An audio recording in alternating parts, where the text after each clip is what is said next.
As the mountain continued to shake by the burgress's movements, a part of the cave wall began to crumble, falling apart before the small creature's eyes.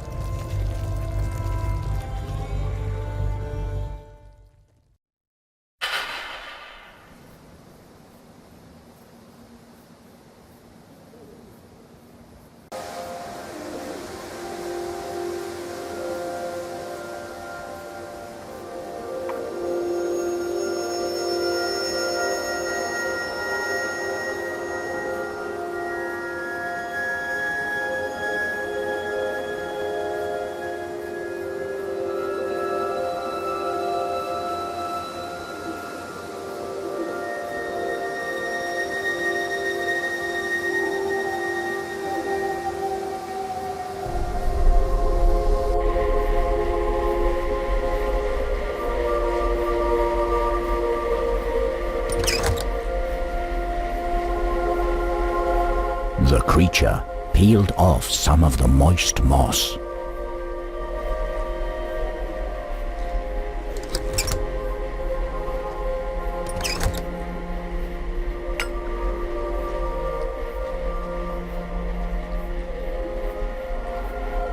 Using the thick roots, the creature was able to traverse the foul water.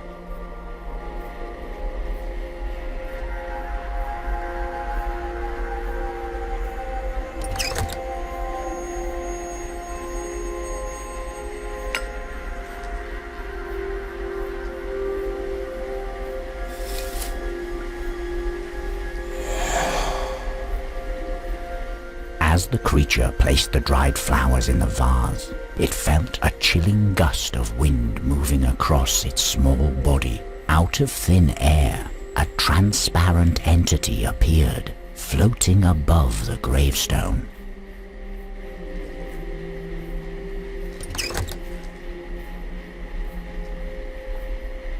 A Lichtgruber is a being that can be seen after nightfall. Dwelling in swamps and marshes, they drift through the air, often with a lit lantern in hand, following the wind currents between the trees.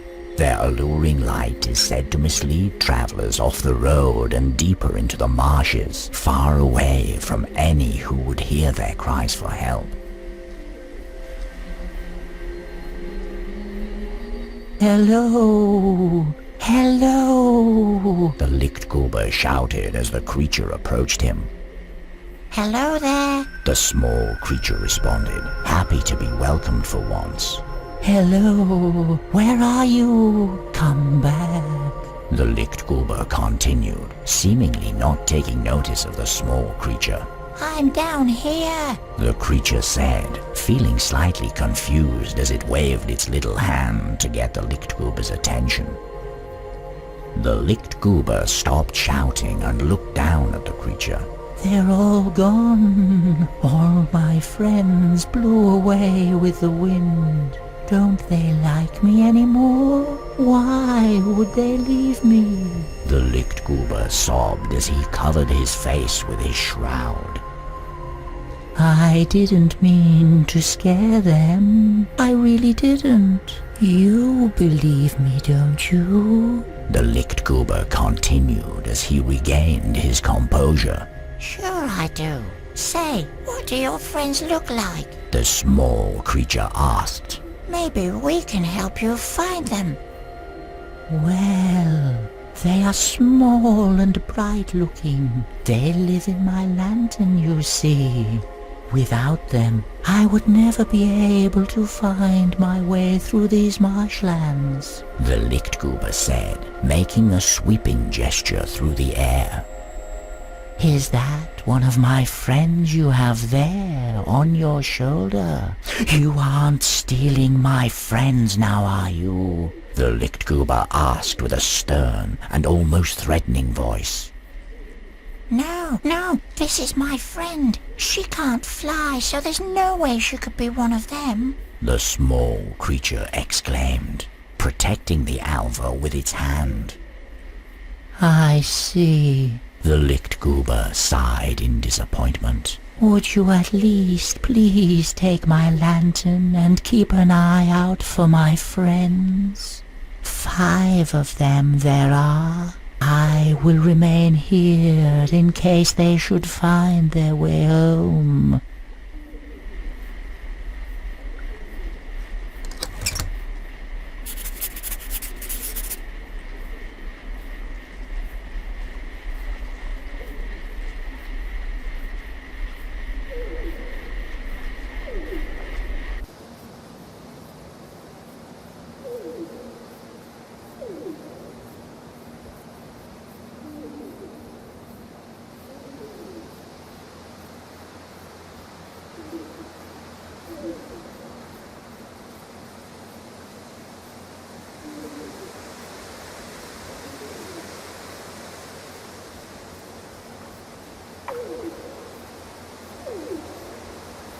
The Vittorm slithers through the darkest areas of the land, drawn to places of power where it rests to shed its skin.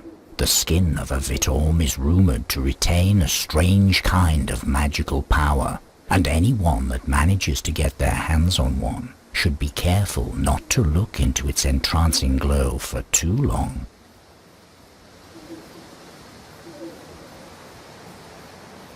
Hello? The small creature said cautiously, daunted by the terrifying beast before it. The Vittorm quickly jerked its head in the direction of the sound, staring into the small creature's eyes as it slowly waggled its head from side to side in a hypnotic fashion. "What do we have here? You should know better than to approach me, meat," the Vittorm whispered menacingly. "I could swallow you and your friend there in just one bite." I didn't mean to disturb you. We're just trying to find our way through these lands. The small creature responded, slowly backing away. The Vittorm gave the creature a suspicious look, analyzing it from top to bottom. "You should consider yourselves lucky my hunger for food is quenched. However, my appetite for riddles is insatiable. You're larger than a mouse, but smaller than a bear. Let's see if your mind matches your size. This one I heard told in times long past. I am reborn amongst my siblings. Together we are one. As I rise, I can see all of them look up at me in my newfound form. I travel together with my brothers and sisters as I fall, crashing down with them on the roof of the world. I slowly make my way down as more of my siblings join me. It is close now. I am reborn." The creature stood silent for a while, deep in thought. I don't know, It said with a disheartened look. "Tsk, that one isn't even hard," the Vittorm quickly retorted. "Stop wasting my time and get out of my sight before I grow hungry again. Believe me, you don't want to be here when I'm hungry."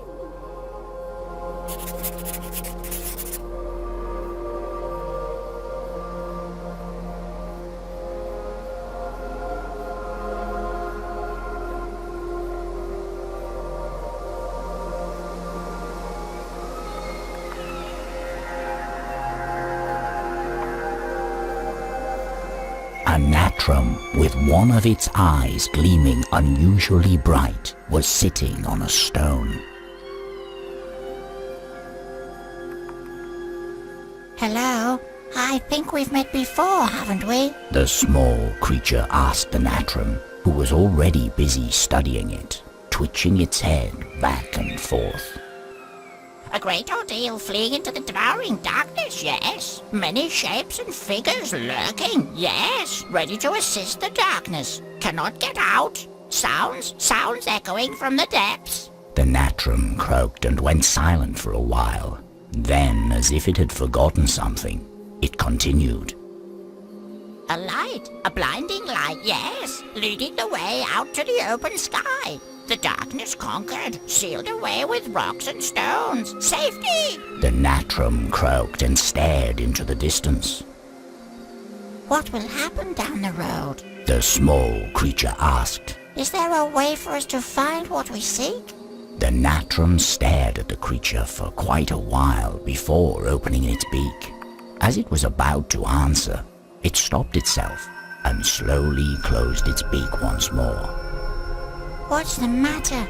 Is something wrong? The small creature asked, feeling a chill go down its spine. Once again, the Natrum stared into the distance before turning to the small creature. This time, it spoke. Unspeakable horror, no. But yes, what is being sought for can be found. A cave. Evil. Wicked. No, nothing remains but unspeakable horror. Nothing remains, no.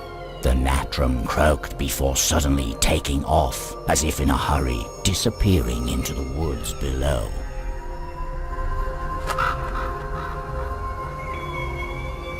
I hope he's not right this time, the small creature said to the Alva as they watched the Natrum disappear among the trees.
The large stone door was far too heavy for the small creature to budge.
Upon moving through the gate, their eyes still adjusting to the darkness, the pair began to perceive a dim light stemming from the center of the chamber.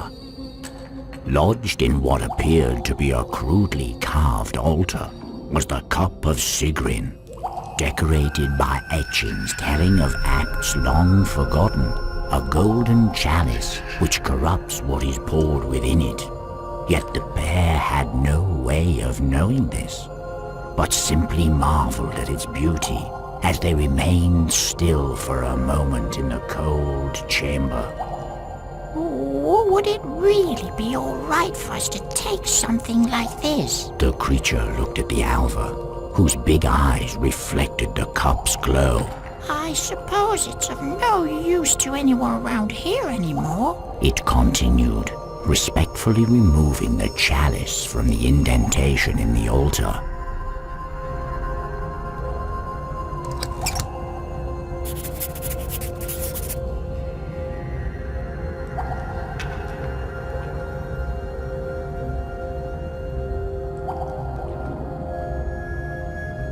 Lying around the bones was a long rope, all of which looked to be in one piece.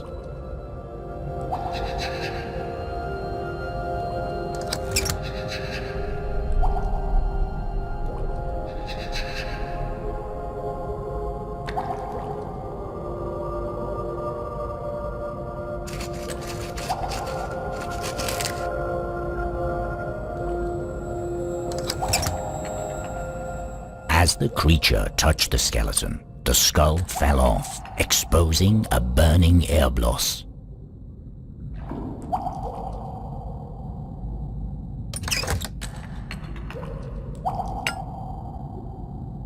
That must be one of them. The creature said to the Alva, who responded with a nod. Where do you think the others might be?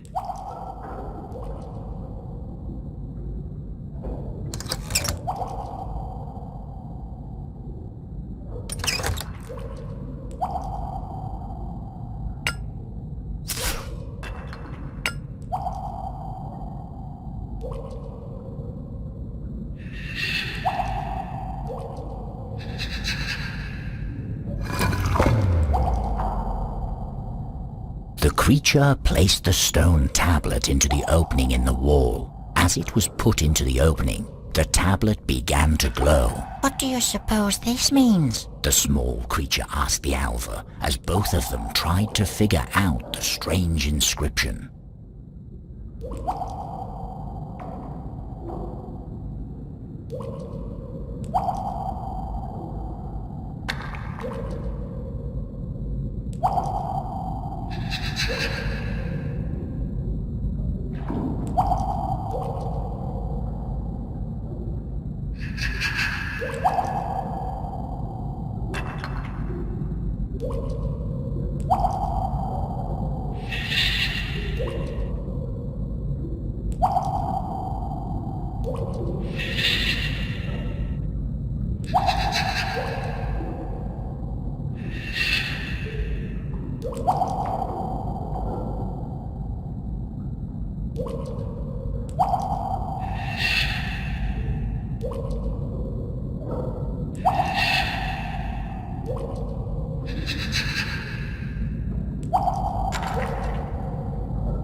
As soon as the droplet hit the stone, the cave started to shake, and from a crack in the altar emerged a strange and wondrous plant.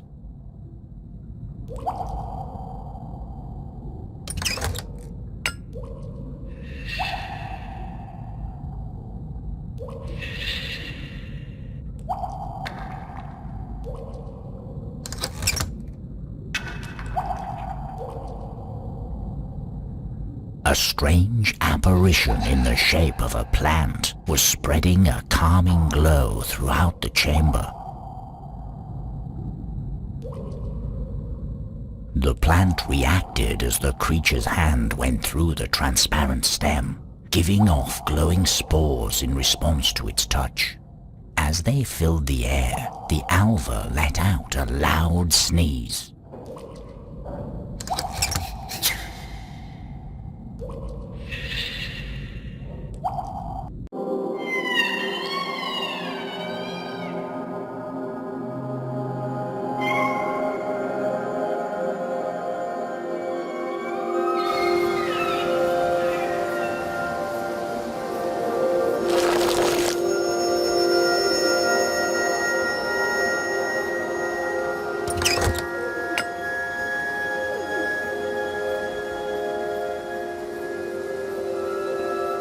The creature tied the rope to one of the thicker roots, pulling hard at it to make sure it wouldn't come loose. Now, hold on tight, and I'll make sure we get down there safely, It said as the wingless alva nervously grasped its ear.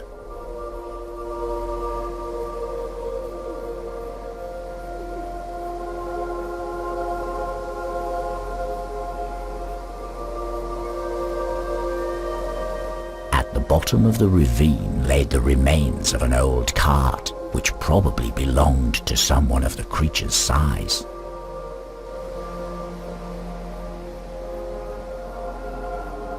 Searching through the shattered planks, the creature found a wooden wedge. Just as it was about to turn away from the wagon, the alva tugged on its ear, noticing a faint glimmer beneath its feet. What beautiful craftsmanship!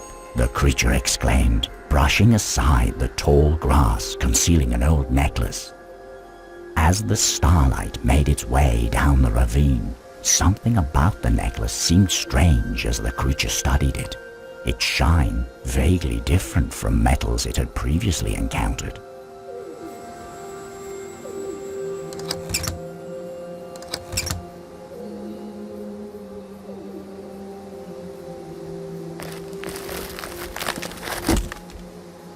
By using all of its strength, the creature managed to topple the rotten tree, creating a bridge to the other side.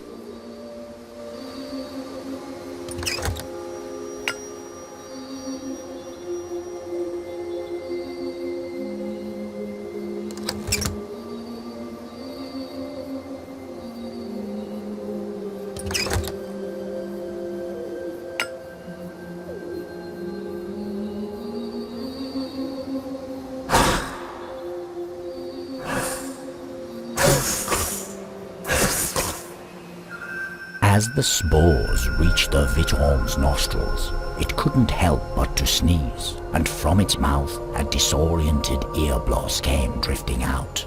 The Vitorm continued sneezing as it slithered away down the ravine, soon disappearing amongst the undergrowth. In its departure, it had left behind a mesmerizing piece of its shed skin.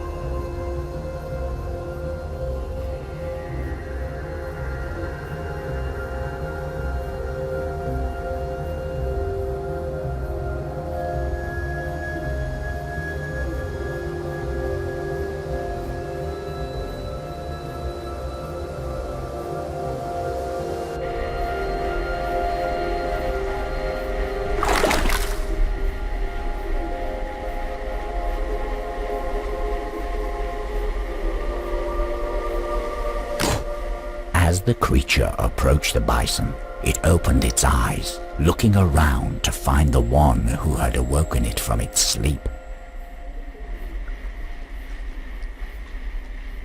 Hello? The small creature said politely as it moved closer to the bison. The bison gave the creature a look of disgust but did not answer. Who are you? The creature asked, feeling slightly discomforted. The bison seemed to have lost interest in the creature and looked away. Feeling a slight tug on its ear, the creature took another look at the bison. What is that cut on your head? Does it hurt? It continued, even though the bison hadn't acknowledged its past remarks. The bison's face suddenly filled with anger. Its eyes started to roll in their sockets. Its mouth writhed and twisted with pain. Oh, I'm so sorry. It must really hurt. The creature said. Is there anything I can do to help? The bison seemed to have calmed down, giving the creature an insensible look before continuing its hysterical tantrum. We should search for something to heal that grievous wound, the creature said to the alva, who responded with a determined nod.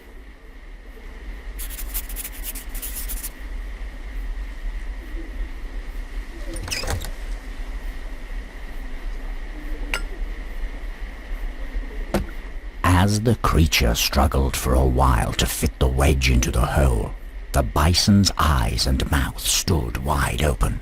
The creature gave the alva a confused look, but then something happened.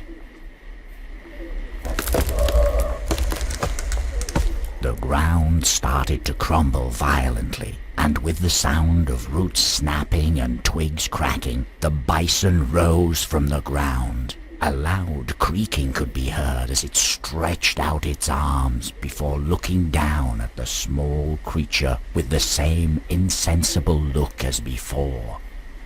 The creature didn't move an inch, and after a while, the bison turned around, marching into the swamp with giant steps, quickly disappearing from sight. What was all that about? The small creature asked its friend, as they both stared with big eyes after the bison.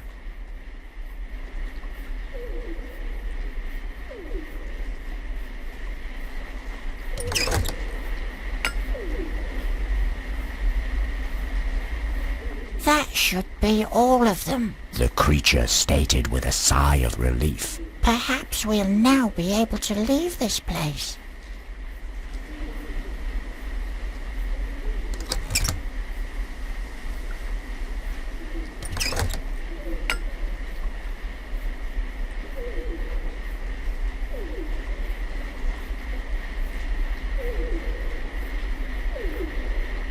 My dear friends, you're safe with me once more. The Lichtgruber quickly grabbed the lantern from the small creature's hands. Oh, thank you for finding them. Is there anything I can do to repay your kindness? The creature looked at the alva on its shoulder. Well, we have been searching for something that could help her fly, the small creature responded. But so far we haven't found anything at all. The Lichtgruber pondered the creature's words for a moment before answering.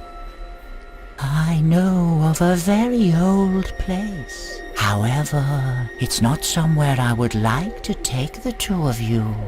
The Lichtgruber shook his head. It's a frightening place, you see. No longer what it used to be.